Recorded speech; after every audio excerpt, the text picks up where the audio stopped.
प्यारे बच्चों, आज फिर हम आपके सामने प्रश्न बैंक 2021-22 विषय गणित कक्षा 9वीं के अध्याय 4 दो चरों वाले रैखिक समीकरण का अध्ययन करेंगे। दो चरों वाले रैखिक समीकरण से क्या आशय है आपका? वह समीकरण जिसमें दो चर होते हैं, अर्थात x हो सकता है, y हो सकता है। ये इस प्रकार का समीकरण, इसका जो सामान्य रूप होता है वह ax प्लस का by प्लस का c = 0 होता है। यहाँ पर आपको एक अंक के दो प्रश्न आएंगे, 2 अंक का एक छोटा सा प्रश्न है, अर्थात कुल मिलाकर के कितना 4 अंक का एक प्रश्न। क्रमांक 1 एक समीकरण है y बराबर 3x + 5। इसके कितने होंगे? अपरिमित रूप से अनेक हल होंगे, क्योंकि यहाँ पर प्रत्येक x के मान के लिए कोई ना कोई y का मान होगा। हम x का मान अपने मन से चुनते जाएंगे और y का मान ज्ञात करते जाएंगे। इस प्रकार से कितने होंगे? अपरिमित रूप से अनेक हल होंगे। यदि कोई समीकरण दिया हुआ है x - का 2y बराबर 4 दिया हुआ है, तो इसको मान निकालना है। इसमें कौन सा हल है? इन मानों को उठा करके रखते जाएंगे। यदि हम x की जगह 0 रखते हैं तो y का मान निकालते हैं तो कितना हो जाएगा? यहाँ से 2 का भाग दिया, 2 गलत है, लेकिन ये वाला सही है। यदि y की जगह 0 डालते हैं तो x की जगह कितना आ जाएगा? 4 आ जाएगा। अतः आपका सही आंसर A नंबर का होगा। y बराबर यदि a है तो ये किसका समीकरण है? x अक्ष के समानांतर है। और यदि कहीं x बराबर a होता तो क्या हो जाता है? वो y अक्ष के समानांतर हो जाता है, y अक्ष के समानांतर हो जाता है। सवाल नंबर 4 में ax plus by plus c = 0 के रूप में समीकरण को क्या कहते हैं? दो चरों वाला रैखिक समीकरण कहते हैं। रिक्त स्थानों की पूर्ति कीजिएगा। दो चरों वाले रैखिक समीकरण का आलेख कैसा होता है? सदैव सरल रेखा होता है। x बराबर 1, अगर x बराबर है तो आपका क्या होगा? y अक्ष के समानांतर होगा। मैंने आपको पिछले क्वेश्चन में समझाया था। यदि x बराबर 0 है तो y अक्ष का समीकरण, और यदि कहीं आपका y बराबर 0 है तो x अक्ष का समीकरण कहलाता है। y बराबर mx, यहाँ पर y बराबर कितना है?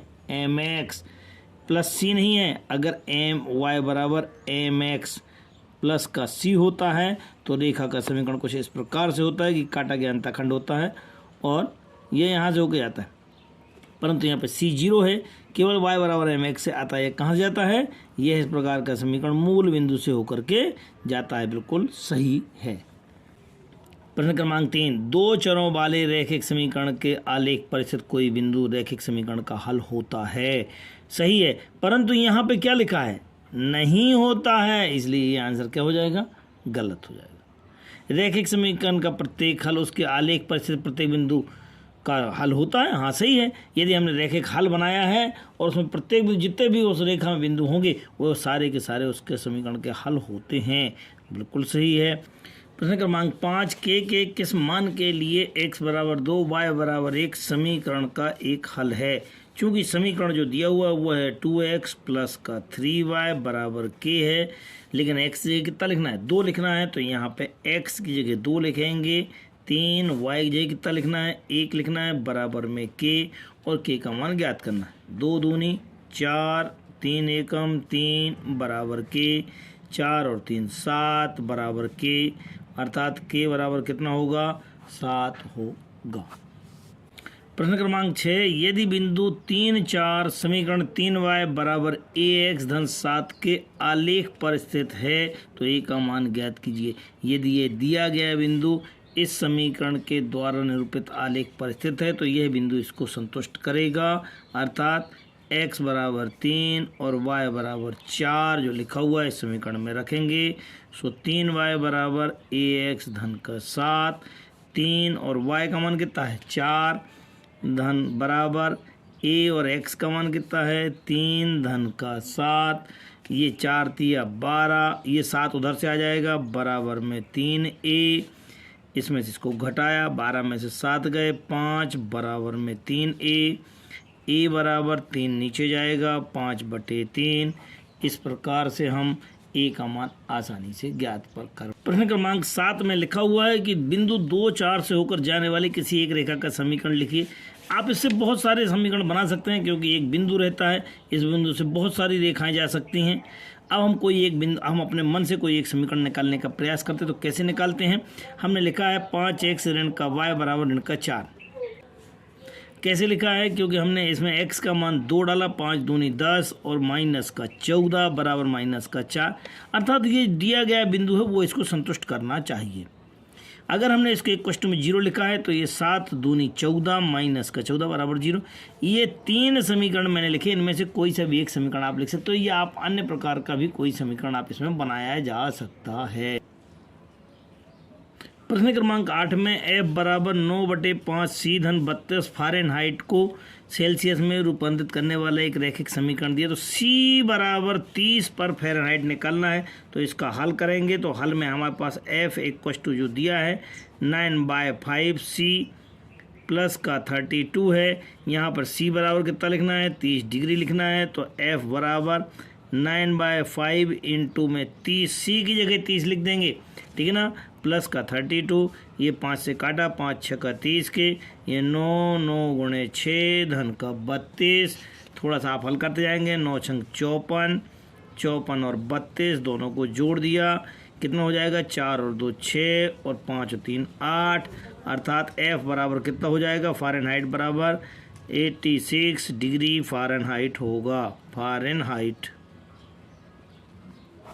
होगा।